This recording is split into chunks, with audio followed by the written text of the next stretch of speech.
자, 오늘 2부에 소개해드릴 책은요, 인간관계의 고전이라고 할 수 있는, 그리고 자기계발서의 클래식이라고 할 수 있는 데일 카네기의 인간관계론입니다. 데일 카네기의 인간관계론. 이 책 우연히 제가 읽다가, 이거 왜 읽었냐면요, 내 인간관계 왜 이러지?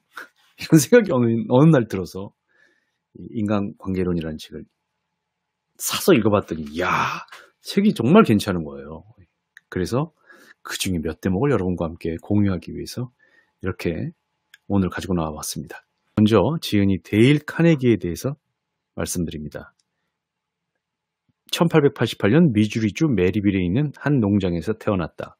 워렌스버그 주립사범대학을 졸업한 후 네브라스카에서 교사, 세일즈맨 등으로 사회생활을 하면서 수많은 실패를 경험했다. 1912년 YMCA에서 성인을 상대로 하는 대화 및 연설 기술을 강연하게 되면서 그의 이름이 알려지게 됐다. 사례 중심으로 펼쳐지는 그의 강의는 선풍적인 인기를 끌었다. 이를 바탕으로 그는 카네기 연구소를 설립해 인간 경영과 자기계발 강좌를 개설했다.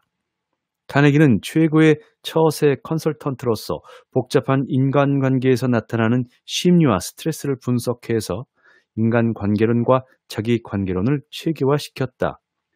그의 대표저서 데일 카네기 인간관계론 How to Win Friends and Influence People은 지금까지 전 세계적으로 6천만 부나 판매되는 경이적인 기록을 세웠다. 6천만 부. 정말 대단한 책입니다. 그리고 더 중요한 건 이 책이 나온 것이 1936년이라는 사실입니다. 그럼에도 불구하고 지금까지도 우리에게 시사하는 바가 있기 때문에 또 지금 읽어도 전혀 감각이 뒤떨어지지 않기 때문에 여러분께 소개를 하려고 합니다. 이 책에는 사람의 호감을 얻는 6가지 방법, 그리고 사람을 다루는 기본 테크닉 등이 나와 있습니다. 그 중에 먼저 사람의 호감을 얻는 6가지 방법 중에 하나를 여러분들에게 읽어드립니다.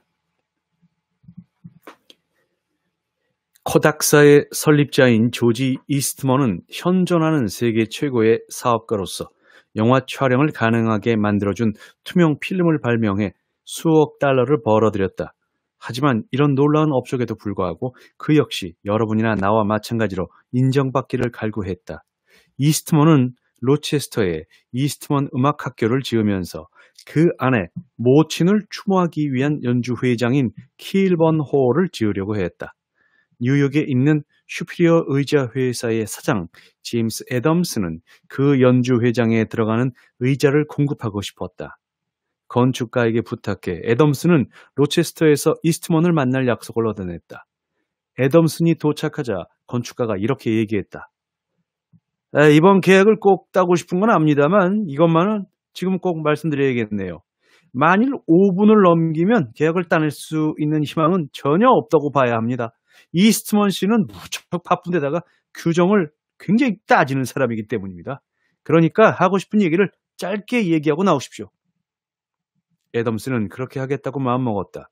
그가 방으로 들어섰을 때 이스트먼은 서리더미에 묻혀 책상에 앉아 있었다. 이윽고 이스트먼은 고개를 들고 안경을 벗더니 건축가와 애덤슨 앞으로 와서 인사를 했다. 안녕하세요, 여러분. 어떤 일로 오셨습니까? 건축가의 소개로 서로 인사를 나누고 나서 애덤슨은 이렇게 얘기했다. 이스트먼 씨, 기다리는 사이 사무실을 둘러보면서 감탄하는 중이었습니다. 저도 이 같은 사무실에서 일해봤으면 좋겠네요. 아시다시피 저도 인테리어 목재 장식업에 종사하고 있습니다만 이렇게 멋진 사무실은 생전 처음입니다. 조지 이스트먼이 대답했다. 당신 때문에 거의 잊고 있었던 게 생각나는군요. 이 사무실 멋지죠? 그렇죠. 처음 지어졌을 적에는 나도 무척 흐뭇해했습니다. 그런데 이제 일에 치다 보니 몇 주씩이나 사무실이 눈에 안 들어오게 되었네요. 애덤스는 방 한쪽으로 가서 벽에 판자를 만지며 이렇게 얘기했다. 이건 영국산 떡갈나무 아닌가요? 이탈리아산하고는 나뭇결이 약간 다르죠. 맞습니다. 영국산 떡갈나무를 수입한 것입니다. 고급 목재만 전문으로 취급하는 내 친구가 특별히 나를 위해 골라줬죠. 그리고 나서 이스트먼은 방 안을 안내하며 비례와 배색, 손으로 깎아 만든 부분, 그리고 자신이 고안하고 실제 만들기도 한 여러 가지 장식들을 보여주었다. 방 안을 다니며 목공품들을 살펴보다가 창가에 이르자 이스트먼은 멈춰서서 조용하고 부드러운 목소리로 인류에 기여하기 위해 자신이 구상하는 기구들, 예를 들면 로체스터 대하, 종합병원, 동종요법병원, 노숙 여성 쉼터, 아동병원 등에 대해 이야기했다. 애덤스는 인간의 고통을 더는데 자신의 재산을 사용하는 이스트먼의 이상적인 태도에 진심으로 뜨거운 경의를 표했다. 조금 후에 이스트먼은 유리상자에서 자신이 처음 소유했던 카메라를 꺼내 보여주었다. 그가 한 영국인으로부터 산 발명품이었다. 이 얘기를 나누던 중 애덤스는 이스트먼에게 사업 초기의 난관을 어떻게 헤쳐나갔는지 물어봤다. 그러자 이스트먼은 자신의 가난했던 어린 시절, 즉 자신은 보험회사에서 하루 50센트를 받으며 일을 하고 홀어머니는 하숙을 꾸려서 생활하던 시절에 대해 실감나게 얘기해 주었다. 가난의 공포가 밤낮 없이 그를 괴롭혔는데 그의 어머니가 하숙을 치며 고생하지 않아도 될 수 있게 많은 돈을 벌겠다고 결심했다. 애덤스는 몇 가지 질문을 더했고 이스트먼이 사진 건판 실험을 하던 얘기를 열중해 들었다. 이스트먼은 하루 종일 실험실에서 일한 얘기, 화학 물질이 반응하는 사이 잠깐 눈을 붙이면서 꼬박 밤을 샌 얘기, 그러다가 사흘 밤낮을 옷도 갈아입지 않고 자고 실험하던 얘기들을 들려주었다. 제임스 애덤슨이 이스트먼의 사무실에 들어가면서 5분 이상 얘기하지 말라는 충고를 들은 것은 10시 15분이었다. 그러나 2시간이 지나도 그들의 얘기는 끝날 줄을 몰랐다. 조지 이스트먼이 이윽고 애덤슨에게 이런 얘기를 했다. 지난번 일본에 갔을 때 의자를 몇 개 사다가 우리 집 베란다에 뒀는데 햇빛을 너무 받아서 칠이 벗겨지고 말았어요. 그래서 시내에 가서 페인트를 사다가 내가 직접 칠을 했죠. 내 칠 솜씨가 어떤지 한번 보시겠습니까? 우리 집에 가서 같이 점심이나 먹읍시다. 그 후에 보여드리겠습니다. 점심이 끝난 후 이스트먼은 애덤슨에게 일본에서 사온 의자를 보여주었다. 의자는 하나에 1달러 50센트에 불과한 것이었다. 하지만 조지 이스트먼은 자신이 비록 백만장자이긴 해도 자신이 직접 칠을 했기 때문에 의자가 자랑스러워졌다. 연주 회장 의자 주문액은 9만 달러에 달했다. 누가 그 계약을 땄겠는가? 제임스 애덤슨일까? 아니면 다른 경쟁자일까? 그 후 이스트먼이 죽을 때까지 두 사람은 가까운 친구로 지냈다. 데일 카네기의 책이 좋은 점은 굉장히 풍부한 예시들이 있다는 겁니다. 여기에 나오는 이 애덤슨이라는 사람, 그리고 여러분들께서 이제 참고를 하면서 들으셔야 할 것은 이 이야기는 1930년대 미국의 얘기입니다. 그러니까 9만 달러의 의자 주문액 이런 것들은 뭐 지금으로 따지면 큰 돈 같지 않지만 지금으로 돈으로 가치를 환산하면은 글쎄요 꽤 큰 돈이 아닐까 뭐 이런 생각이 듭니다. 자, 여기서 데일 카네기가 말하는 것은 사람의 호감을 얻고 싶으면 상대방이 인정받는다고 느끼게 해라. 그리고 상대방이 잘한 어떤 부분에 대해서 칭찬을 해라. 그러면서 데일 카네기는 또 그 뒤에 이런 말을 덧붙여요. 나는 가정만큼 칭찬이 필요하면서도 실제로는 부족한 것이 없다고 생각한다. 여러분의 아내에게도 분명 장점이 있을 것이다. 적어도 있다고 생각하긴 했을 것이다. 그렇지 않았다면 결혼이 어렵지 않았겠는가?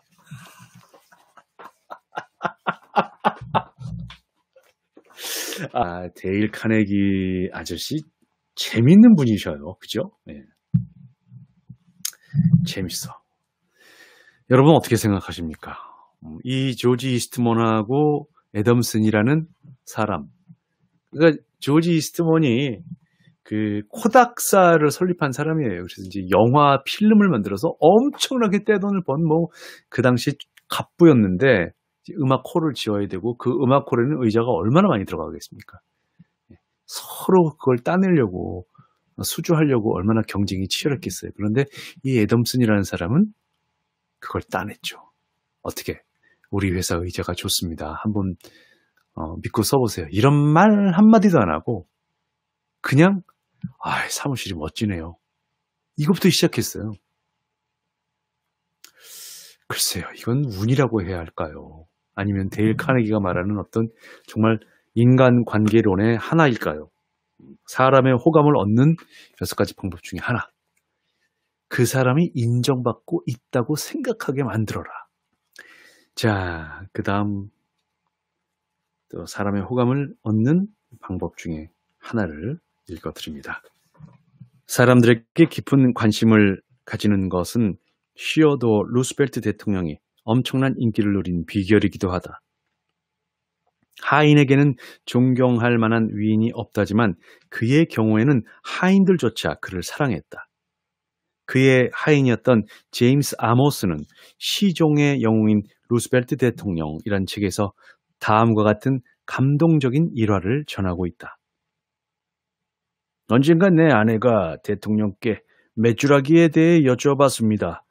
내 아내는 한 번도 메추라기를 본 적이 없었기 때문에 대통령께서는 아주 상세히 설명해 줬죠.